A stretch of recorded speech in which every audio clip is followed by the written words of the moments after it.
as police arrested the rapper Young Thug, whose real name is Jeffrey Williams. The rapper and 28 other defendants charged in a 56-count indictment alleging street gang activity, including robbery and murder.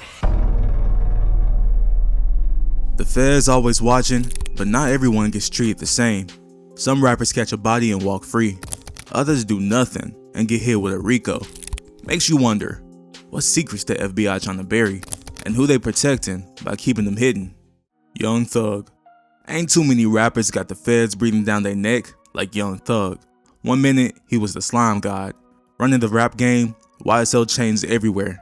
Next thing, the FBI got his whole crew in a RICO case, treating them like they was the damn mafia.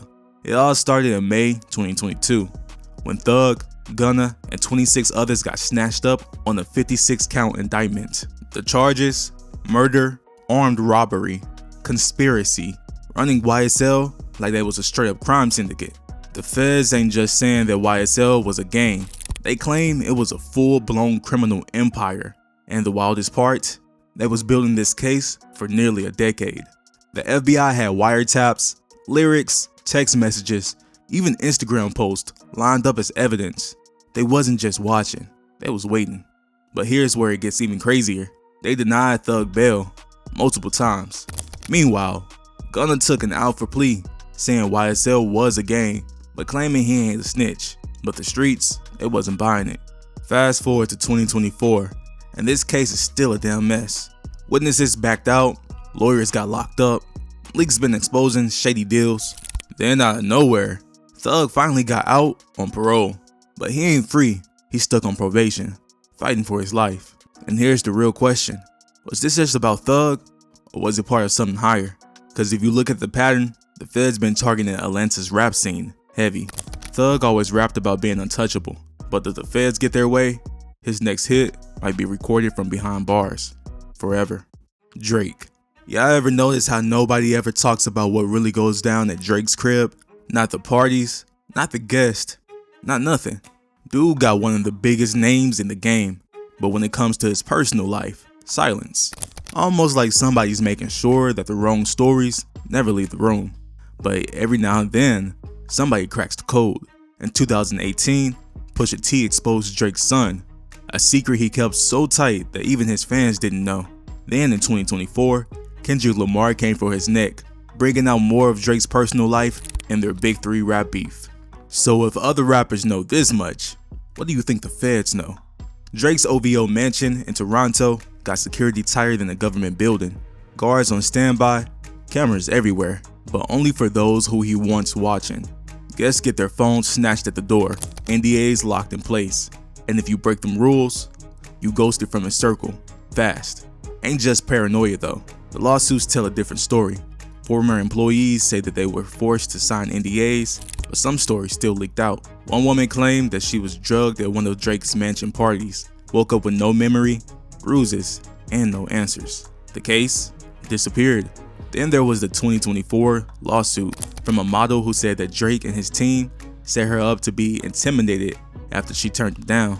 She claimed that his security followed her, threatened her, made sure that she knew who she was dealing with. And if you think that the feds ain't heard of these rumors, you're dead wrong. Tupac Shakur. Ain't no rapper got a history with the feds quite like Tupac Amaru Shakur. Even in death, his name still stayed tangled up in the government files, conspiracies, and questions that still ain't been answered. The way Pac moved, the way he spoke, it had the system nervous. From the jump, Pac was on watch. His family ties alone had the feds keeping tabs.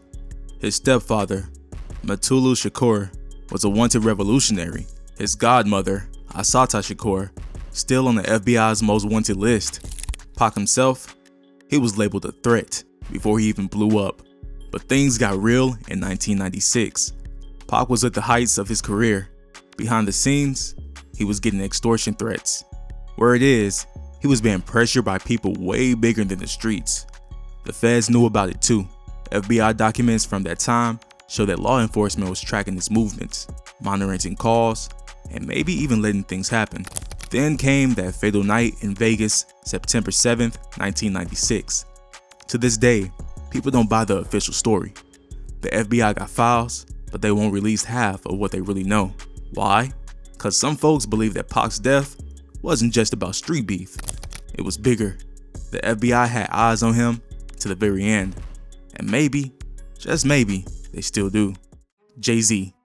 Y'all ever notice how Jay-Z always comes out clean? No matter how messy things get, he skates through like it ain't never happened. Ain't no way a man in the game this long, with this much weight on his back, avoids every bullet. But some things, they just don't disappear. Back in '99, Jay ran up on Lance Rivera at a packed industry event in Manhattan. Folks say that Rivera was bootlegging Jay's album, moving copies under the table. Jay caught the wind of it and decided to handle the business himself.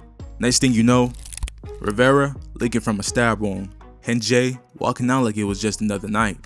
Now this is where it gets wild. Jay turned himself in, caught a felony charge, and was looking at 15 years. A black man in America caught red-handed on a violent charge. I really think that this is how he's supposed to walk, but somehow he got 3 years probation, no jail time, no real consequences. Like somebody was pulling the strings from behind the scenes. Fast forward to 2024, and his name is back in the headlines for all the wrong reasons. A lawsuit dropped saying that Jay-Z and Diddy assaulted a 13-year-old girl back in the early 2000s. The case? Dismissed. No trial, no deeper investigation. Gone just as fast as it showed up. Now, I gotta ask, how he keep dodging the dirt? Some say he was just too powerful to fall.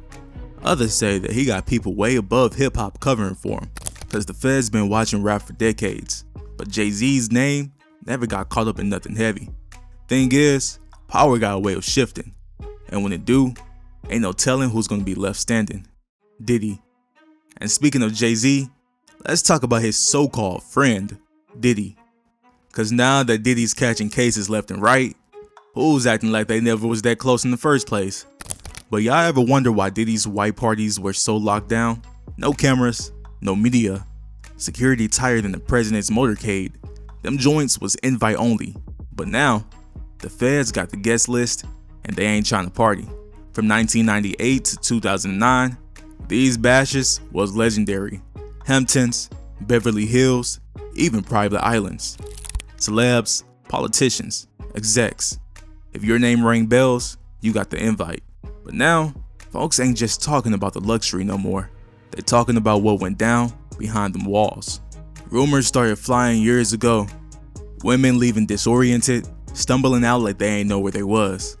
Clothes messed up, faces blank. Some say that the drinks were laced, that once you stepped inside, you ain't had control no more. And in 2023, Cassie finally let the truth out.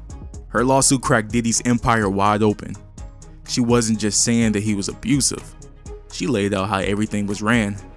Controlling, violent, moving people like chess pieces. Then came the others. More women, more stories. The feds was already on his neck, but now they inside the building. Diddy got snatched up in early 2024. Homes raided, evidence stacked, and now he was looking at a RICO case with a trial set for May of 2025.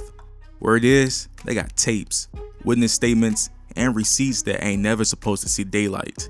For years, Diddy moved like he was a king. Now, he's fighting to stay out of a cell. 6ix9ine. Ain't never been a rapper who flipped on the streets harder than 6ix9ine. One minute he was out there screaming Treyway, talking about how big he was and untouchable. Next minute, he's sitting in court, snitching on his whole crew, handing the feds everything they need. Let's rewind back to 2018. 6ix9ine was at the heights of his career. Rainbow hair, viral hits, beefing with everybody from Chief Keef to YG. But while the internet was eating up, the feds was already building a case. His crew, the 9 Trey Bloods, wasn't just a rap clique. They was deep in the streets. Extortion, drugs, shooting, robberies. And 6ix9ine, he was funding it all. That's what the FBI said when they scooted him up in November of 2018, hitting him with RICO charges, the same type of case that takes down mob bosses. Facing 47 years in prison, 6ix9ine folded faster than a cheap lawn chair. He gave the feds names, crimes, locations, everything. His testimonies put away his former manager, Shotty, 9 trade leaders, and even got other rappers tangled in the mess. When he got out in 2020, the streets labeled him a rat. But here's what nobody's talking about. How deep was the feds involved? Some say that 6ix9ine was working with them before he even got locked up. Either way, one thing's for sure, he's still walking free while his whole crew is locked up. And they ain't no accident. Bobby Shmurda. Bobby Shmurda's career was over before he even started. Hot Niggas blew up in 2014, but before he could even enjoy it, the feds was already closing in. See, Bobby wasn't just rapping about the streets, he was living it. His crew, GS9, was real life active, and the police, they was listening. Turns out the FBI had been wiretapping GS9 for months. They heard it all. Murder plots, drug deals, gun talk. Bobby's lyrics weren't just music, they were evidence. In December 2014, the feds swooped in. Bobby, Rowdy Rebel, and nearly a dozen others got hit with RICO charges. The government claimed that GS9 was running a violent operation in Brooklyn, linked to multiple murders, shootings, and armed robberies. Bobby had a choice, snitch or take the fall. He kept his mouth shut and did 6 years. But Rowdy later admitted that the feds tried to pressure Bobby into getting up bigger names. Now, Bobby is free, but the feds never really stopped watching. They built cases before, so who's to say that they ain't building another one? Rick Ross. Y'all ever wonder how Rick Ross went from correctional officer to rap's biggest boss?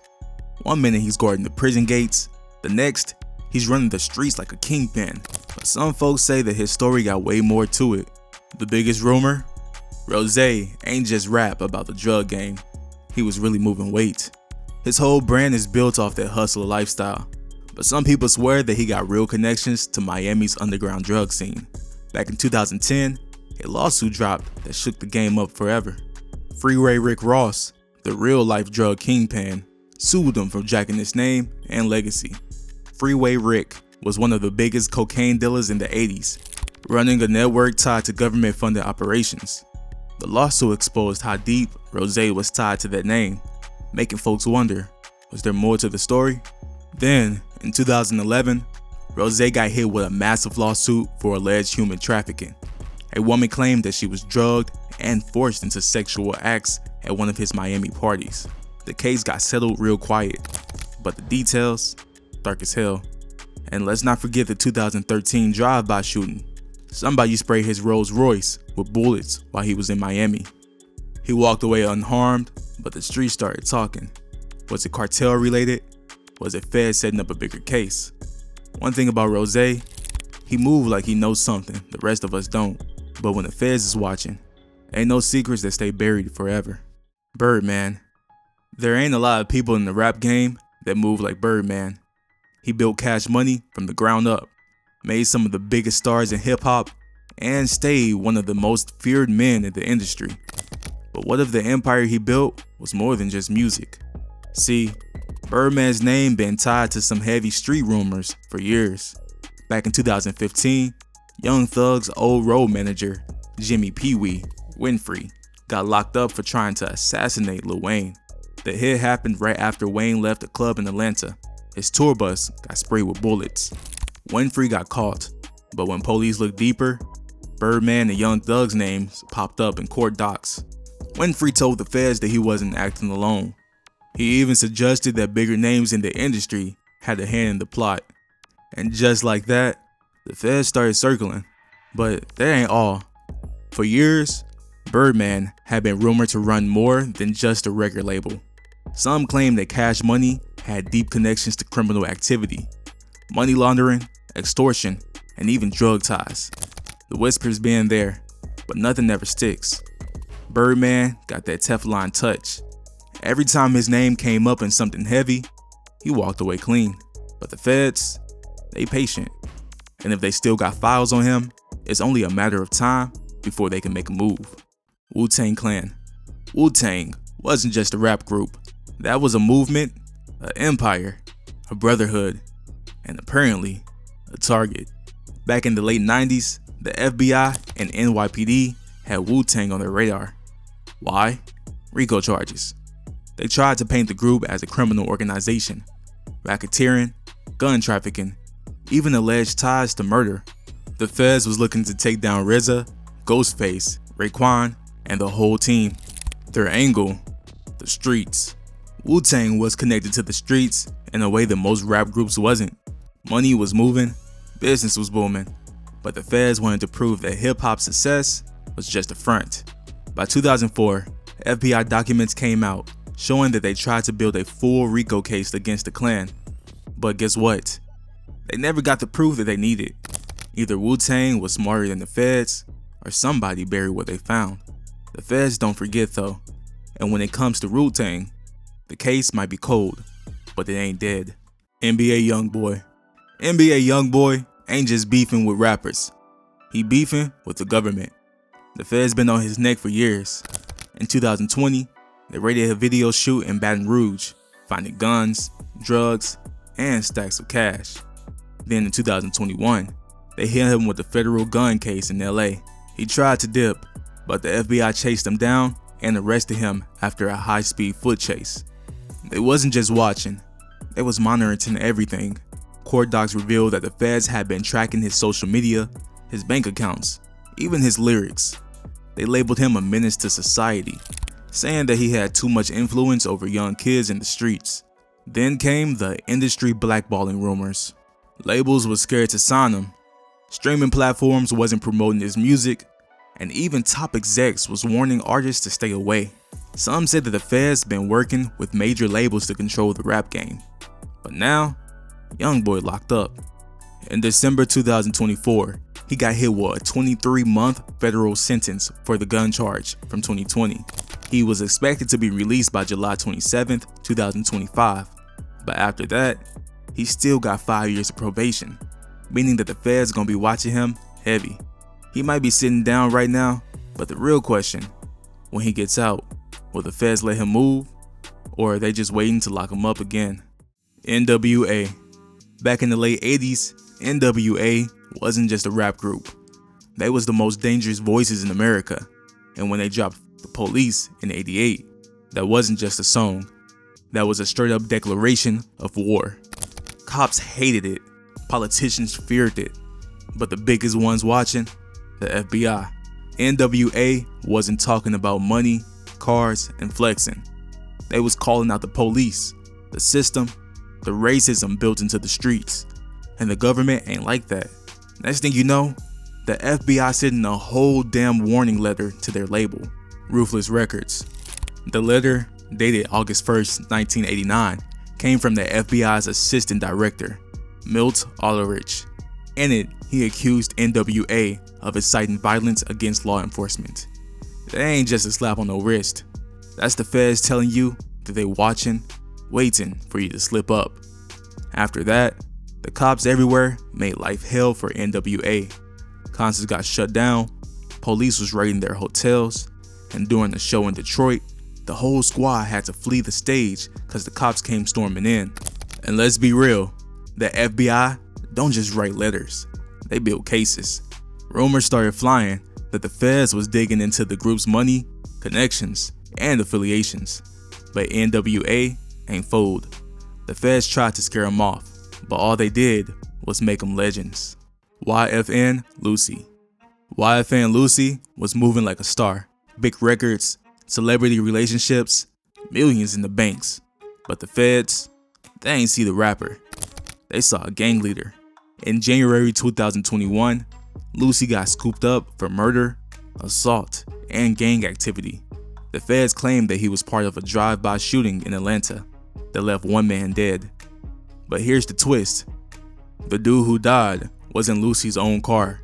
Reports say that he got hit, then Lucy and his crew pushed him out the whip and drove off. Then came the RICO charges in May of 2021.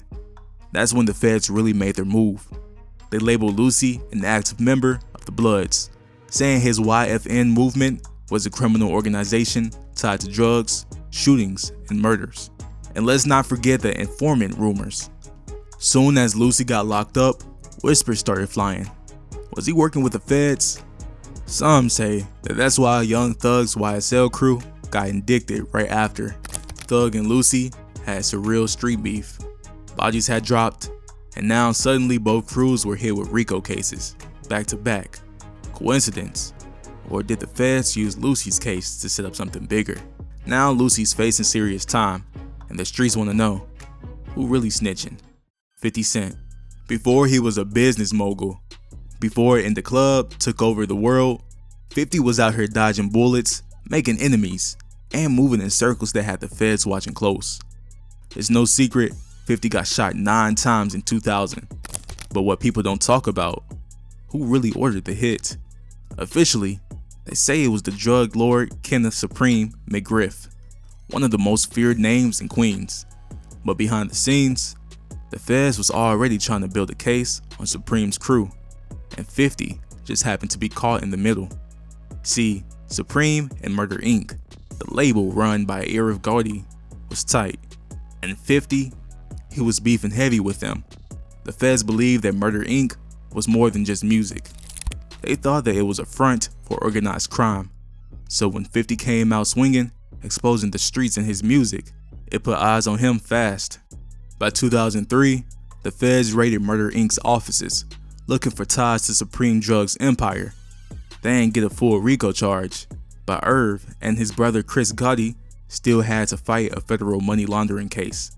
And 50, he kept his hands clean, stayed out of the way, and turned into the biggest star in the world.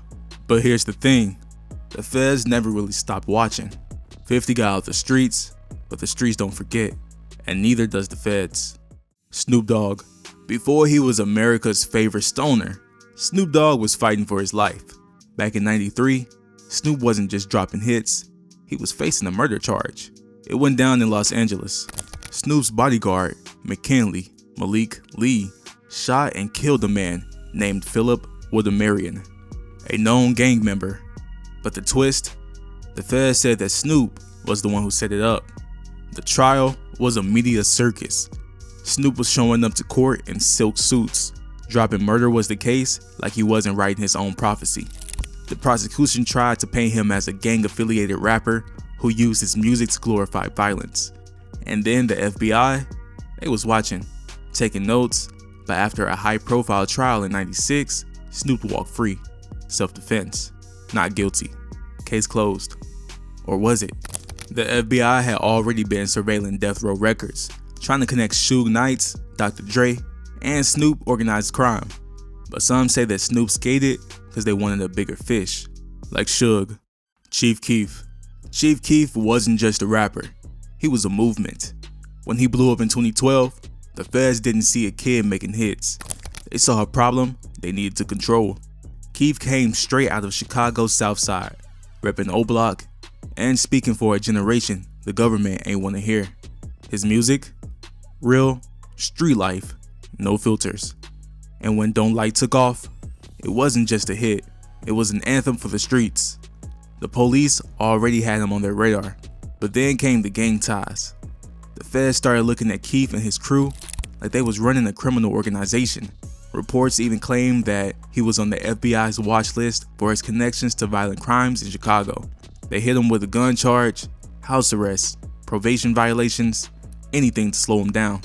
The media pushed the narrative that he was out of control, but the reality, the system was trying to make sure he ain't stay in power. Now Keef's out in LA, staying low key, but the feds ain't forget, they never do. Meek Mill. Meek Mill been fighting the system his whole career, but what if the system had him in their sights from the jump? Back in 2008, Meek caught a gun and drug charge in Philly. The case itself, shaky as hell. Cops claimed that they saw him selling dope, but Meek always said that they planted the evidence, beat him down, and lied in court. But they ain't stopped the judge from hitting him with a heavy probation sentence, one that kept him trapped for damn near a decade. See, this wasn't just bad luck. This was a setup. The feds knew Meek had influence, and what's the best way to control a powerful man? Keep him on the leash. Fast forward to 2017, Meek got sentenced to 2 to 4 years for a minor parole violation, popping a wheelie, breaking up a fight. Not crimes, but they locked him up anyways. And who was behind it? Judge Janice Brinkley, a woman who was acting way too personal with Meek's case. She was pulling strings, demanding favors, even trying to force him to sign a deal with people she knew. That's when folks started talking. Was she working with somebody bigger? By 2018, the FBI was on her back. They started investigating her ties to shady Philly politics. Then, out of nowhere, Meek got released. His case got overturned, and everything went quiet. The system tried to break Meek, but he got too big to control. Now the question is, was he just another pawn in a bigger game? The Game been in the industry too long to not have eyes on him. He doesn't just beef with rappers, he beef with people in power. And when you start moving like you're untouchable, the feds take notice. Game's name been tied to street activity for years. He came up repping Cedar Block Piru, one of the most notorious blood sets in LA. He always said he left that life behind, but the feds, they don't believe the retirements. One of the wildest rumors, Game has been on a secret FBI watch list. Some say that they started tracking him back when he was leaked to Suge Knight. Others think that it had more to do with his public callouts. He's been vocal about corrupt police, industry plants, and how the system keeps black men in check. Then came the lawsuits. In 2016, he got hit with a $7 million sexual assault case from a reality TV contestant. He lost the case, but he swore it was set up. He claimed the courts was trying to bankrupt him, keeping him under control. And let's not forget the 50 Cent beef. The two had real street tension, but the FBI was already tapping phones, tracking movements, and watching them heavy. Some even say the Game got warned that if things got too real, the feds was ready to swoop in. Game's still out here, still talking reckless, but if the feds really got a file on them, it's only a matter of time before they pull it. Lil Wayne been in and out of trouble for years, but one case almost ended his career for good. In 2007, he got popped in New York with a gun on his tour bus. Now normally, that's a quick case, but since it was New York, where gun laws hits different, Wayne got slammed with a 1-year sentence in Rikers. That should have been the end of it. The time, move on. But in 2019, feds raided his private jet in Miami, and what they found? A gold-plated gun, heroin, ecstasy, and a bunch of cash. That's a federal weapons charge, meaning 10 years minimum. But here's where it gets weird. Wayne ain't do no real time for it. Instead, in 2020, Trump swooped in and pardoned him. Just like that, charges gone. Now people been asking, what kind of deal gotta be made behind the scenes? Wayne ain't just dodge a bullet, he walked away untouched. And when the feds let somebody slide like that, you gotta wonder why. Kanye West. Yeah, ever wonder why Kanye always picking up the most isolated spots for his parties? Wyoming ranches, hidden bunkers, places where the cameras don't reach. Ain't no accident in Ye's world. Everything he do got a reason behind it. But when folks started talking about what really went down at them gatherings, that's when the feds started listening. Back in 2018, Ye threw a private album release party in Wyoming. On the surface, it was all peace. Bonfires, music, big names flying in. But behind closed doors, it was something else. Word is, them parties ain't just about music. They about control. Some women who attended said that they felt trapped, isolated, like they was being studied. Then came the sex code allegations. Models, singers, even ex-employees started speaking out. Some say that Ye had a whole system inviting women in, breaking them down mentally, using them for his own art. Then there's the lawsuit from his former Yeezy staff in 2024, claiming he turned his offices into a damn playground for his wildest fantasies. And let's not forget the Vegas Vultures listening party in 2023. Ye got on stage, went into a rant, dropped anti-Semitic bars right in front of the crowd, then doubled down like he ain't care. Brands dropped him, business partners ran, but the real question, was the FBI already watching? See, the feds ain't just tracking money moves, they watching influence, and Ye got both. But power ain't protection forever. If them investigations keep stacking up, how long before the feds make their move?